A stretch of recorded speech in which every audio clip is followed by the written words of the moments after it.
নমস্কার বন্ধুরা, আমি একটা মাছের রেসিপি নিয়ে চলে এসেছি। এখানে করে নিচ্ছি পমফ্রেট মাছ ফ্রাই।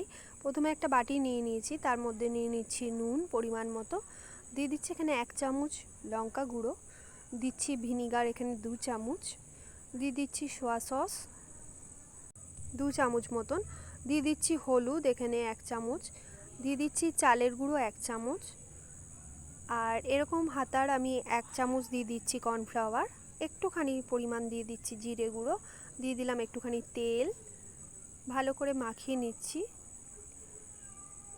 মিক্সড করে নিয়ে এবার আমি পমফ্রেট মাছগুলোকে দিয়ে দিলাম। পমফ্রেট মাছটা আমি আগে একটুখানি নুন হলুদ মাখিয়ে কিছুক্ষণ রেখে দিয়েছিলাম, তারপরে মশলাটাকে ভালো করে মাখিয়ে নিচ্ছি।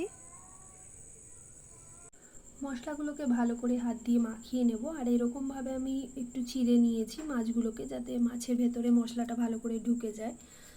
মশলাটাকে ভালো করে মাখিয়ে নিচ্ছি, একটু ভেতরেও ঢুকিয়ে ঢুকিয়ে দেব ভালো করে, যাতে মশলাটা থাকে ভেতরে।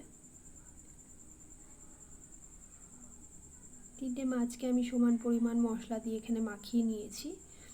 এরপর আমি কিছুক্ষণ এটাকে রেখে দেব একটুখানি ঢাকনা দিয়ে। রেখে দেওয়ার পর আমি মিক্সিতে কিছুটা শুকনো লঙ্কাকে রোস্ট করে নিয়েছিলাম, সেটাকে দিয়ে একটুখানি মাখিয়ে নিচ্ছি। একটু ঝাল ঝাল বেশ ভালো লাগবে এটা খেতে। তারপর আমি এখানে চাটুতে একটুখানি তেল গরম করে নিচ্ছি, নিয়ে মাছগুলোকে দিয়ে দিচ্ছি। আমি এখানে 2টো মাছই পরপর দিয়ে নিয়েছি। তেল কিন্তু আমি একবারই দিয়েছি, আর কিন্তু আর তেল দিইনি। মশলাটাকে ভালো করে মাছের গায়ে মাখিয়ে দিচ্ছি, কারণ মশলাটা উঠে চলে আসে, সেই জন্য ভালো করে মাখিয়ে দিচ্ছি।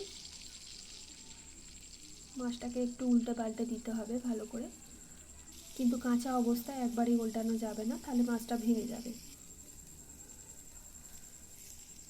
দেখুন এরকম একটু ধোঁয়া টাইপের বেরোবে, আর একটু তেলটা কমও আছে।